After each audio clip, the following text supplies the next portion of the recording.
नमस्कार, आप देख रहे हैं आपका अपना चैनल भिवानी हलचल और खबरों के संग में मैं हूं मनोज कुमार। आइए सबसे पहले डालते नजर आज की हेडलाइंस पर। रेड क्रॉस द्वारा मनाया गया विश्व रक्तदाता दिवस।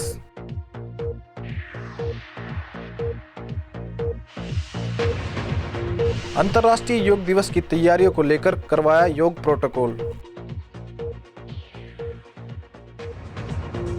मलेरिया व डेंगू को खत्म करने की तैयारियों का जायजा लेने के लिए टीम ने अस्पताल का किया दौरा। चौधरी बंसीलाल यूनिवर्सिटी में दाखिलों के लिए पंजीकरण शुरू। और अब खबरें विस्तार से। विश्व रक्तदाता दिवस के अवसर पर रेड क्रॉस भवन में RCIT कंप्यूटर सेंटर और भारतीय रेड क्रॉस सोसाइटी की आजीवन सदस्य प्रोफेसर अनु बलहारा के संयुक्त तत्वावधान में रक्तदान शिविर का आयोजन किया गया। इस शिविर में युवाओं ने बढ़ चढ़कर भाग लिया। सभी रक्तदाताओं को स्वास्थ्य विभाग एवं रेड क्रॉस की तरफ से प्रशस्ति पत्र देकर स्मृति चिन्ह देकर चौधरी बंसीलाल नागरिक अस्पताल रक्त कोष प्रभारी डॉक्टर मोनिका सांगवान द्वारा सम्मानित किया गया।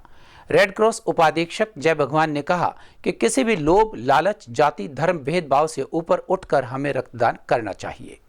युवाओं को संबोधित करते हुए उपाधीक्षक जय भगवान ने बताया कि 14 जून का दिन पूरे संसार में विश्व रक्तदाता दिवस के रूप में मनाया जाता है, जिसके अंतर्गत रक्तदान मुहिम में उल्लेखनीय कार्य करने वाली संस्थाओं व रक्तदाताओं को सम्मानित भी किया जाता है। इस अवसर पर सभी युवाओं को नियमित रक्तदान करने की शपथ भी दिलाई गई है। युवाओं को संबोधित करते हुए कहा कि अपने परिवार, दोस्तों, रिश्तेदारों, सहभागियों और जनता को नियमित रक्तदान बारे जागरूक करें।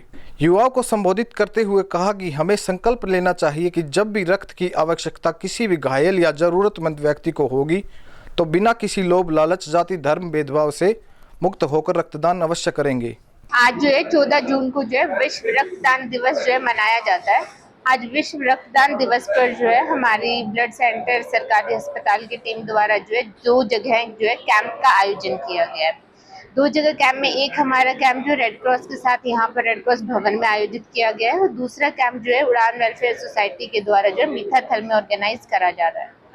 आज विश्व रक्तदाता दिवस पर जो है हम सब डोनर्स को थैंक यू कहना चाहते हैं। इस बार हमारी थीम यही है कि हम उन सभी लोगों को जो समय पर आने पर ना कुछ देखते हैं और फटाफट आकर रक्तदान करते हैं, हम उन सबको गले लगाकर धन्यवाद करना चाहते हैं। सबसे पहले आपका हृदय जो है स्वस्थ रहता है, नया खून बनता है, नया जोश आता है। दूसरा, आपके जो है उसके ऊपर टेस्ट भी लगाए जाते हैं, तो अगर आप रेगुलर रक्तदान करेंगे तो रेगुलर जो है आपका रक्तचाप भी होगा, उसमें आपका जो है HB भी देखा जाएगा और आपकी जो टेस्ट लगाए जाएंगे तो उससे आप वैसे भी आपको पता लगता रहेगा कि कोई बीमारी है या नहीं है।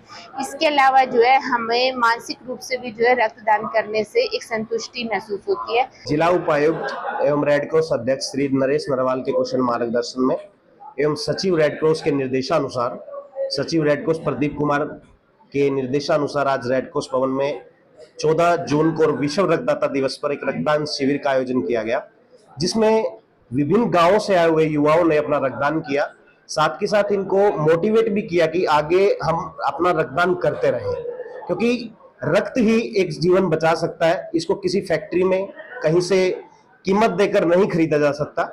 इसीलिए सभी युवाओं को मोटिवेट किया गया कि आप नियमित रूप से रक्तदान करें और रक्त कोष में किसी भी प्रकार का अगर आपको रक्त की कमी मिलती है तो हम इनका पंजीकरण भी कर रहे हैं साथ के साथ, ताकि हमें किसी जरूरी काम के अनुसार इनको अगर बुलाना पड़ गया किसी भी रक्त के लिए तो ये तुरंत जो युवा है वो उस टाइम हमारे पास आ सकते हैं और अपना रक्तदान करेंगे। 21 जून को मनाए जाने वाले अंतर्राष्ट्रीय योग दिवस की तैयारियों को लेकर भीम स्टेडियम में दूसरे दिन भी आयुष विभाग के योगाचार्यों द्वारा योग प्रोटोकॉल करवाया गया। इस योग प्रोटोकॉल में प्रशासनिक अधिकारी, कर्मचारी, NCC cadets, scouts cadets, Nehru युवा केंद्र स्टाफ व पुलिस विभाग के अधिकारी, कर्मचारी और इच्छुक जनसाधारण ने भाग लिया। योगाभ्यास शिविर में डॉक्टर हरीश चंद्र, डॉक्टर निशा योग स्पेशलिस्ट, आयुष विभाग के गजानन शास्त्री, कविता व मदन ने योग प्रोटोकॉल करवाया। वहीं उन्होंने उपस्थित जन समूह को योग से होने वाले विभिन्न फायदों के बारे में जानकारी दी। 21 जून को मनाए जाने वाले अंतर्राष्ट्रीय योग दिवस की तैयारियों को लेकर योग प्रोटोकॉल के अवसर पर योगाचार्यों ने विभिन्न योगों के बारे में जानकारियां दी। उन्होंने सूर्य नमस्कार, ताड़ासन, वृक्षासन, पाद हस्तासन, अर्धचक्रासन, त्रिकोणासन, भद्रासन, वज्रासन आदि का अभ्यास करवाया। उन्होंने बताया कि प्राणायाम शारीरिक स्वास्थ्य के लिए लाभदायक है। प्राणायाम श्वास लेने की गति को नियंत्रित करने में मदद करता है और उच्च रक्तचाप, दिल के रोग और श्वसन संबंधी विकारों को कम करने में मदद कर सकता है। इसके अलावा यह शरीर को ऑक्सीजन सप्लाई करने में मदद करता है और प्राण शक्ति को बढ़ाता है। योगा कोऑर्डिनेटर आयुष विभाग भिवानी, आज हमारी ये योगा प्रोटोकॉल शिविर का 13 से 15 तारीख के बीच में द्वितीय दिन है। ये प्रशिक्षण शिविर मुख्यतः हमारे मंत्रीगण, हमारे एमएलए साहब, जितने भी प्रशासनिक अधिकारी हैं उनके लिए, और जितने भी एचओडीज हैं या जितने सरकारी कर्मचारी हैं, पुलिस विभाग के हैं, आयुष विभाग के अधिकारी कर्मचारी, खेल विभाग के अधिकारी कर्मचारी, बच्चों के लिए एवं जनमानस के लिए रखा गया है। और हम सभी जानते हैं कि ये हमारा 10वां अंतर्राष्ट्रीय योग दिवस है और इसकी तैयारियां पूरी तरह से चल रही है। हमारे माननीय डीसी साहब ने इसके लिए पूरी तैयारी कर रखी है। मेरा नाम डॉक्टर हरीश चंद्र है, आयुष विभाग भिवानी से है। 10वें अंतर्राष्ट्रीय योग दिवस की तैयारियों के लिए ये 3 दिवसीय प्रशिक्षण शिविर लगाया जा रहा है। ये 13 से 15 जून तक ये चलेगा। ये शिविर सभी हमारे मंत्रीगण, सांसद, विधायक और सभी अधिकारी, कर्मचारी, प्रशासनिक अधिकारी, एनसीसी, स्काउट के और आम जनमानस के लिए शिविर लगाया जा रहा है। ये 21 जून को जो हमारे अंतर्राष्ट्रीय योग दिवस मनाया जाएगा, उसकी तैयारी के लिए शिविर आयोजित किया जाएगा। योगा ये हमारी संस्कृति का ही एक मूल तत्व है। कहीं न कहीं हम योग से दूर हो गए तो बीमारियां भी फिर बहुत ज़्यादा हो गई है। तो अंतर्राष्ट्रीय योग दिवस जब से 2015 से बनाना शुरू है, माननीय प्रधानमंत्री श्री नरेंद्र मोदी जी ने यूएनओ में ये अपना प्रस्ताव रखा कि अंतर्राष्ट्रीय योग दिवस मनाना चाहिए। चौधरी बंसीलाल विश्वविद्यालय ने स्नातक की पढ़ाई के बाद उच्च शिक्षा प्राप्त करने वाले विद्यार्थियों के लिए दाखिला प्रक्रिया शुरू कर दी है। इन कक्षाओं में दाखिले के लिए पंजीकरण 28 जून तक चलेंगे। कुल सचिव डॉक्टर रितु सिंह ने बताया कि राष्ट्रीय शिक्षा नीति 2020 के तहत पंजीकरण प्रक्रिया की जा रही है। पंजीकरण में कोई त्रुटि रहती है तो 30 जून तक विद्यार्थी उसे अपडेट कर सकते हैं। दाखिले की मेरिट लिस्ट 8 जुलाई से 13 जुलाई के बीच लगेगी। फिजिकल काउंसलिंग 18 और 19 जुलाई को और 22 जुलाई को ओपन काउंसलिंग होगी। पीजी कोर्सेज में एक नए कोर्स फैशन डिजाइनिंग के साथ ही सर्टिफिकेट और डिप्लोमा कोर्सेज भी शुरू किए गए हैं। बंसीलाल यूनिवर्सिटी में दाखिलों के लिए पंजीकरण 28 जून तक चलेंगे। चौधरी बंसीलाल यूनिवर्सिटी की कुल सचिव डॉक्टर रितु सिंह ने बताया कि राष्ट्रीय नीति 2020 के तहत बंसीलाल विश्वविद्यालय ने अपनी दाखिला प्रक्रिया शुरू कर दी है। 28 जून तक छात्र पंजीकरण कर सकेंगे तथा 30 जून तक रिजल्ट अपडेट कर सकेंगे। 3 जून को पहली मेरिट लिस्ट लगेगी, दूसरी मेरिट लिस्ट 8 जुलाई को लगेगी तथा तीसरी मेरिट लिस्ट 13 जुलाई को लगेगी। फिजिकल काउंसलिंग की डेट 18 व 19 जुलाई निर्धारित की गई है। अगर किसी विभाग में सीट खाली रह जाती है तो उसके लिए 22 जुलाई को ओपन काउंसलिंग का आयोजन किया जाएगा। पीजी कोर्स में एक नया course MA in fashion design विश्वविद्यालय द्वारा शुरू किया गया है और विश्वविद्यालय द्वारा सर्टिफिकेट और डिप्लोमा कोर्सेज भी शुरू किए गए हैं। साथ ही उन्होंने यह भी बताया कि यूनिवर्सिटी द्वारा स्वर्ण जयंती यूनिवर्सिटी कॉलेज शुरू करवाया जा रहा है, जिसमें सभी नए कोर्स करवाए जाएंगे। चौधरी बंसीलाल विश्वविद्यालय ने अपना एडमिशन शेड्यूल जारी कर दिया है। 13 जून 2024 से एडमिशन नोटिफिकेशन जारी हो चुकी है। 28 जून 2024 लास्ट डेट है एप्लीकेशन फॉर्म भरने की। उसके बाद 2 दिन रिजल्ट अपडेशन को दिए जाएंगे और 3 जून को फर्स्ट मेरिट लिस्ट डिस्प्ले की जाएगी और फर्स्ट काउंसलिंग शुरू हो जाएगी। और 5 जुलाई जो है वो फर्स्ट काउंसलिंग की फीस डिपॉजिट करने की लास्ट डेट है। उसके बाद 2 दिन फिर से रिज़ल्ट अपडेशन को दिए जाएंगे और 8 जुलाई को सेकंड काउंसलिंग शुरू हो जाएगी। मेरिट लिस्ट जो है वो डिस्प्ले कर दी जाएगी 8 जुलाई को और 10 जुलाई लास्ट डेट है सेकंड काउंसलिंग की फ़ीस डिपॉजिट करने की। फिर उसके बाद 2 दिन जो हैं वो रिज़ल्ट अपडेशन के लिए दिए गए हैं और 13 जुलाई को थर्ड काउंसलिंग शुरू हो जाएगी और 15 जुलाई को लास्ट डेट है फ़ीस डिपॉजिट करने की। फिज़िकल काउंसलिंग और फीस डिपॉजिट जो है वैकेंट सीट के लिए 18 जुलाई को फिज़िकल काउंसलिंग शुरू होगी और 19 जुलाई जो है लास्ट डेट है फॉर फीस अपडेशन। और उसके बाद भी कोई अगर सीट बचती है तो उसके लिए ओपन काउंसलिंग 22 जुलाई को शुरू हो जाएगी और 22 जुलाई ही फीस सबमिट करने की लास्ट डेट रहेगी। बिल्कुल, यूनिवर्सिटी में NEP 2020 के अकॉर्डिंग कई नए कोर्सेज शुरू किए गए हैं। सबसे पहले तो आप सबको ये बता दूं, मुझे ये सूचित करते हुए बड़ा हर्ष महसूस हो रहा है कि यूनिवर्सिटी अपना स्वर्ण जयंती कॉलेज शुरू कर रहे हैं, जिसमें कई अंडर ग्रेजुएट कोर्सेज शुरू किए जाएंगे। इसके साथ ही कुछ नए पोस्ट ग्रेजुएट कोर्सेज भी शुरू किए गए हैं, जिसमें कि MA in fashion designing course है, जिसकी शुरुआत में हम 30 सीटें ऑफर कर रहे हैं और कोई भी स्ट्रीम में bachelors degree with 45% marks and 42.5% for SC, ST and differently abled candidates of Haryana. तो ये एक नया कोर्स है, बहुत ही अच्छा कोर्स जो शुरू किया जा रहा है। इसके अलावा कुछ PG डिप्लोमा हैं, कुछ पहले से ही हैं, जैसे कि PG diploma in translation, PG diploma in computer application और आज की डिमांड को देखते हुए PG diploma in cyber security and law, PG diploma in geo informatics और advanced PG diploma in guidance and counselling. अब एक जो बच्चे फिजिकल फिटनेस की तरफ ध्यान देते हैं, उसके लिए एक अच्छा कोर्स है डिप्लोमा इन जिम ट्रेनर, जिससे कि बच्चा जो है अपना जिम शुरू करके या किसी जिम में ट्रेनर के रूप में अपना करियर शुरू कर सकता है। हाँ, परिवार पहचान पत्र जरूरी है, डोमिसाइल जरूरी है। वैसे तो जो हमारा जिस भी बच्चे को एडमिशन लेना है वो हैंडबुक ऑफ इंफॉर्मेशन यानी प्रोस्पेक्टस है, उसको ध्यान से पढ़ें। उसमें सभी टर्म्स एंड कंडीशंस, क्या क्या डॉक्यूमेंट्स की रिक्वायरमेंट है, किस कोर्स में एडमिशन लेने के लिए किस एजुकेशनल क्वालिफिकेशन की ज़रूरत है, वो सब, और क्या क्या एडिशनल डॉक्यूमेंट रिक्वायर्ड है और उसके साथ साथ सभी परफॉर्मेंस दिए गए हैं, उनको ध्यान से देखिए। जितना ध्यान से पढ़ेंगे उतनी ही त्रुटि कम होने की संभावना है। तो हम बात कर रहे थे नए कोर्सेज की, कुछ सर्टिफिकेट कोर्सेज भी हैं, certificate course in digital marketing, certificate course in वैदिक मैथमेटिक्स और एक नया सर्टिफिकेट कोर्स शुरू किया है जिसके लिए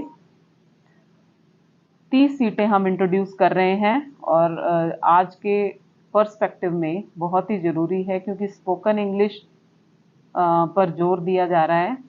तो और ये इस एरिया में थोड़ा सा एक लूज पॉइंट है या ड्रॉबैक कह लेते हैं कि बच्चों की पब्लिक स्पीकिंग जो है उसमें कहीं ना कहीं कोई कसर रह जाती है। तो उस कसर को भी भरपाई करने के लिए हमने certificate course in public speaking and rhetoric शुरू किया है। इंग्लिश डिपार्टमेंट ये कोर्स ऑफर कर रहा है।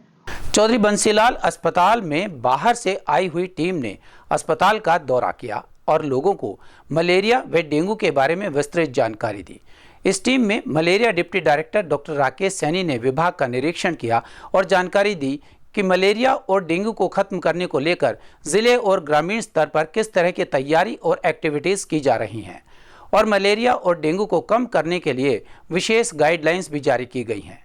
CMO डॉक्टर रघुवीर सांडिल्य ने कहा कि लोगों को इसमें विशेष सहयोग देना होगा, अपने घरों के आसपास कहीं भी पानी एकत्रित न होने दें और यदि बुखार होता है तो तुरंत अपने नज़दीकी केंद्र पर संपर्क करें। सामान्य अस्पताल भिवानी में मलेरिया को लेकर डिप्टी डायरेक्टर राकेश सैनी के नेतृत्व में डॉक्टरों की टीम ने सामान्य अस्पताल का दौरा किया। उन्होंने कहा कि कूलर के पानी साफ रखें, गमले में पानी न भरने दें, गड्ढों में पानी एकत्रित न होने दें और 2 से 3 दिन में पानी बदलते रहें। उन्होंने इस बारे में एक मीटिंग में मलेरिया और डेंगू खत्म करने को लेकर चल रही तैयारियों के बारे में बताया तथा आवश्यक निर्देश दिए। इस बारे में CMO डॉक्टर रघुवीर सांडिल्य ने बताया कि मलेरिया उन्मूलन के बारे में जायजा लेने के लिए टीम आई है, जिन्होंने अस्पताल का दौरा किया।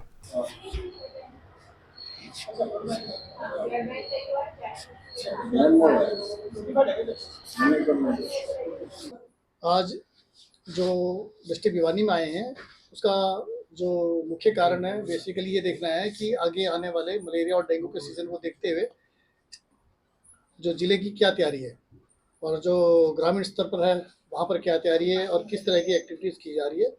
तो उसको लेके हमने कुछ गाइडलाइंस हैं, कुछ गैप्स हैं, उनको स्ट्रेंथन करने के लिए बोला है और सीएमओ साहब को भी मैंने बता दिया है, तो टीम उस पर ऑलरेडी काम कर रही है। इसके अलावा गर्मी का मौसम है, हीट वेव को देखते हुए जो भी ज़रूरी दवाइयाँ सामान है उसको स्टॉक मतलब सफिशिएंट होना चाहिए जिले के अस्पताल पर।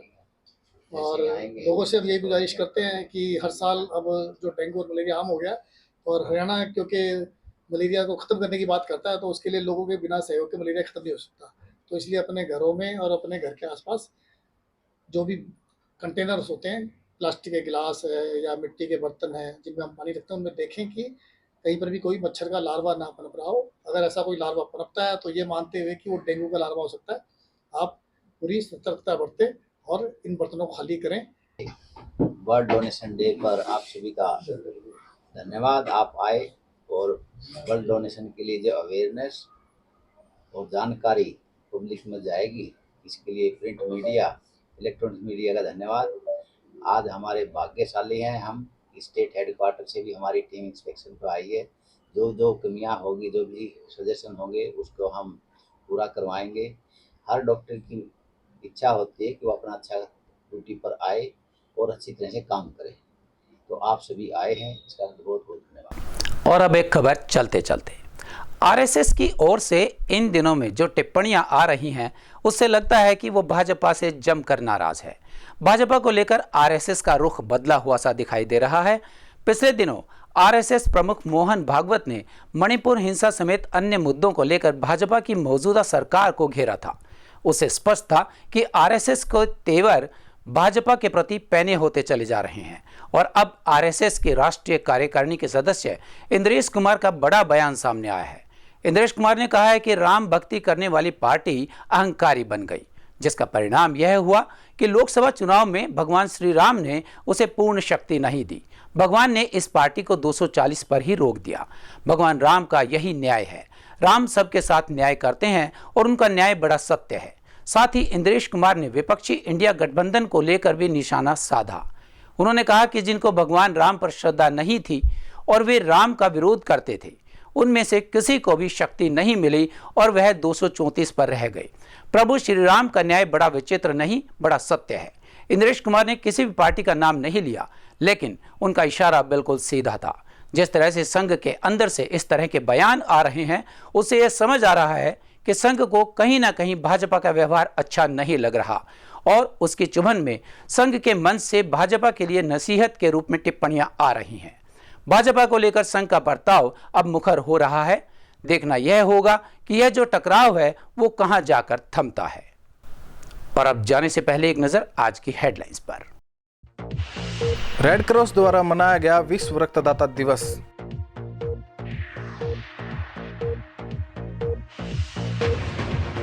अंतर्राष्ट्रीय योग दिवस की तैयारियों को लेकर करवाया योग प्रोटोकॉल।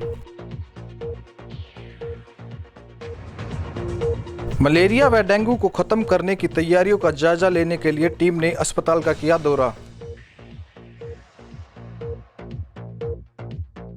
चौधरी बंसीलाल यूनिवर्सिटी में दाखिलों के लिए पंजीकरण शुरू। हमारे इस संग में बस इतना ही। अगला इनके लिए देखते रहेगा आपका अपना चैनल भिवानी हलचल।